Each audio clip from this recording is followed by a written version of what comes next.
हमारा मन अति चंचल है। रुई के समान इधर उधर भटकता रहता है। एक क्षण पूर्व मन पापी होता है, दूसरे ही क्षण में पुण्य कर्मों में लगने की चेष्टा करता है। 40 शेर का मन होता है। उसी प्रकार 40 जंगल में स्वतंत्र विचरण करने वाले शेरों को वश में करने के समान मन को जीतना है। उस मन के जीतने का उपाय है भेद विज्ञान। वस्तु स्वभाव विचारते मन पावे विश्राम, आस्वादित सुख उपजे अनुभव ताको नाम।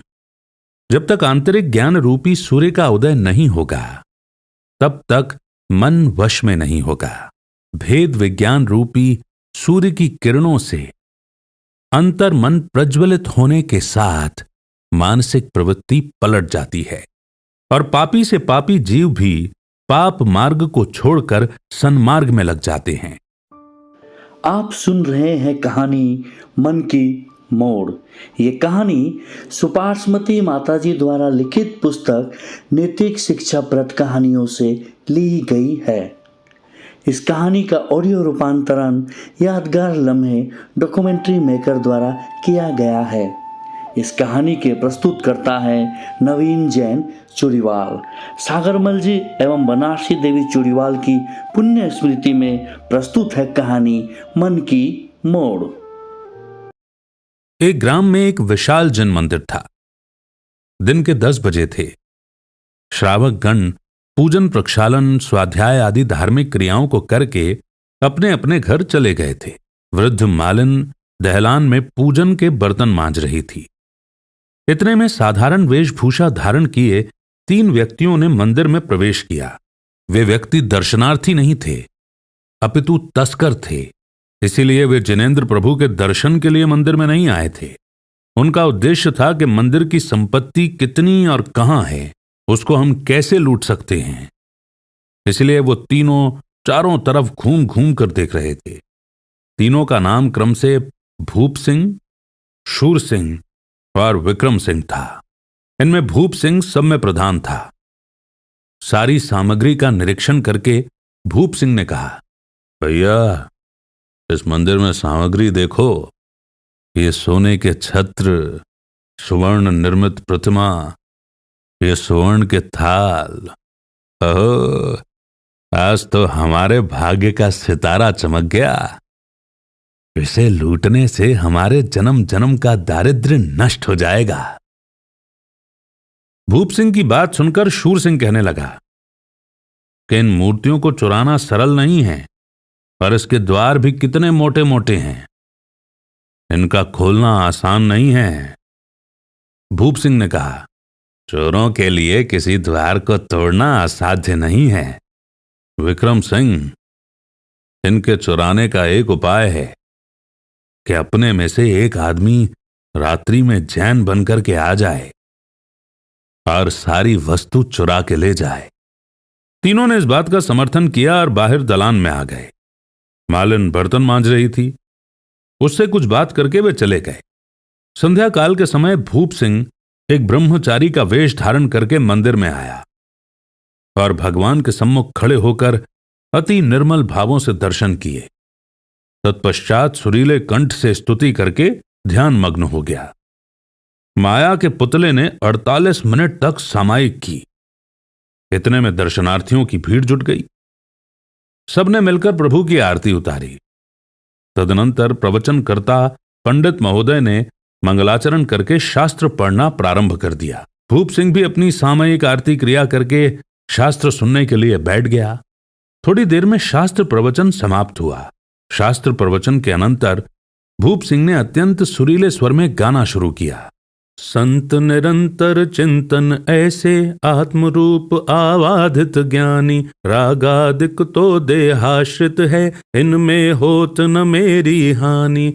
दहन दहत जो दहन न तदगत, गगन दहत ताकी विधि ठानी। वर्णादिक विकार पुद्गल के, इनमें नहीं चैतन्य निशानी, यद्यपि एक क्षेत्र अवगाही, तद्यपि लक्षण भिन्न पिछानी। मैं सर्वांग पूर्ण गायक रस, लवण खिल्लवत लीला ठानी। मिलो निराकुल स्वाद नयावत, तावत पर परिणति हित आनी। भाग चंद्र निर्द्वंद निरामय, मूर्ति निश्चय सिद्ध समानी। नित्य अकलंक अवंक शंक बिन, निर्मल पंक बिना जिमि पानी। इस प्रकार आध्यात्मिक भजन को सुनकर श्रोतागण मुग्ध हो गए। ब्रह्मचारी की भूरी भूरी प्रशंसा करने लगे। श्रावक गणों ने कर मुकुलित करके प्रशंसा की। धन्य है इन बाल ब्रह्मचारियों को, जिन्होंने मानव जीवन को सफल बनाने के लिए संयम के मार्ग को अपनाया है। किसी ने पूछा, ब्रह्मचारी जी आपको क्या चाहिए? कोई कहता है चटाई लाऊं, तो दूसरा कहता चादर।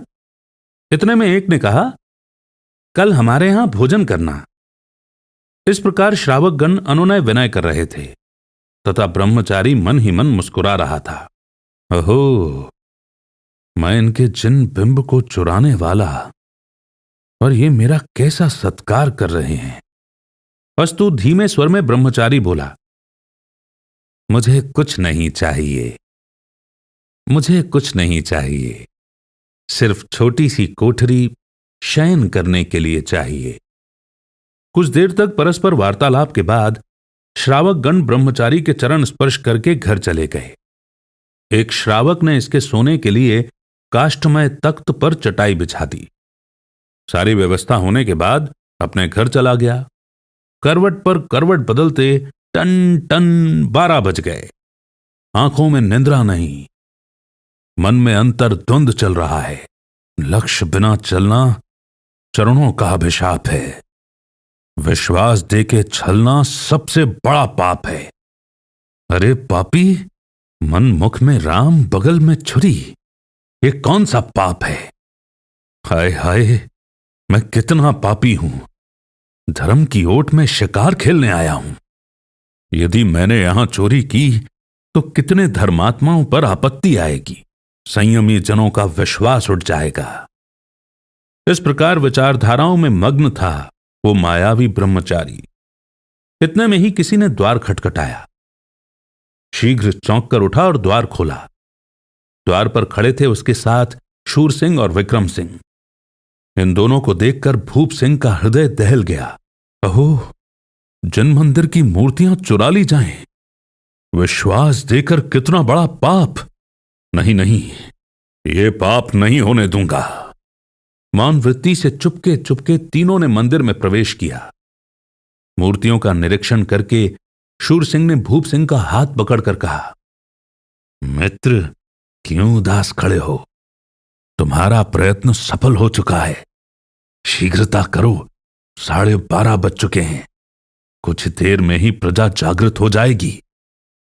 विक्रम सिंह एवं शूर सिंह मंदिर की वेदी में घुसे और हथौड़ी लेकर भंडार में चोट लगाने वाले ही थे कि भूप सिंह ने हाथ पकड़ लिया और कहा, जब तक मेरे तन में प्राण है तब तक तुमको इन मूर्तियों एवं सामान के हाथ नहीं लगाने दूंगा। उसकी वार्ता सुनकर दोनों खिलखिलाकर हंस पड़े। हो, एक रात्रि में तुम्हारा मन पलट गया। किस ध्येय से आए थे? पर अपना व्यवसाय चोरी करना है। कायर मत हो वो।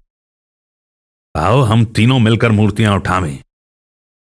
भूप सिंह ने ललकार कर कहा, नहीं नहीं, ये अन्याय नहीं होगा। इन जिन बिंबों पर हाथ लगाना योग्य नहीं है। उसकी फटकार सुनकर सब स्तब्ध रह गए, मानो गारुड़ी ने सर्प को कील दिया। उनकी मानसिक परिणति पलट गई। हृदय का कालुष्य नष्ट हो गया। शीघ्र ही भूप सिंह के चरणों में गिरकर दोनों ने क्षमा याचना की। रात्रि व्यतीत हो गई। प्रातः काल हुआ। श्रावक गण जिनेंद्र भगवान के दर्शन करने के लिए मंदिर आने लगे। एक भव्य पुंडरीक श्रावक ने ब्रह्मचारी जी के समीप आकर वंदना की और अपने घर भोजन करने के लिए आग्रह किया। समीपस्थ शूर सिंह और विक्रम सिंह को देखकर सोचा, ये भी कोई श्रावक गण है, इसलिए इन दोनों को साथ में लाने का आग्रह किया। उसके निश्चल भावों को देखकर उनका हृदय गदगद हो गया। शीघ्र ही अपने कृत्यों की याचना की और अपना सारा वृत्तांत कह सुनाया तथा भविष्य में चोरी करने का त्याग कर दिया। जब मानव के पुण्य का उदय आता है तो अब स्वयमेव पापोन्मुखी प्रवृत्ति छूट जाती है। आत्महित मार्ग सूझने लगता है। स्व और पर का भेद विज्ञान प्राप्त हो जाता है। जैसे मूल के शुद्ध और पुष्ट होने पर वृक्ष भी सबल और सरस हो जाता है, उसी प्रकार वस्तु के स्वरूप को ज्ञान रूप आभूषणों से जीवन के अलंकृत हो जाने पर साधक मुक्ति पथ में प्रगति करना प्रारंभ कर देता है।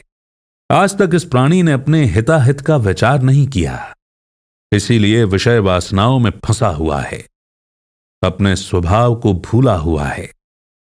जिस समय भेद विज्ञान की प्राप्ति हो जाएगी तब मन के मुड़ने में देर नहीं लगेगी।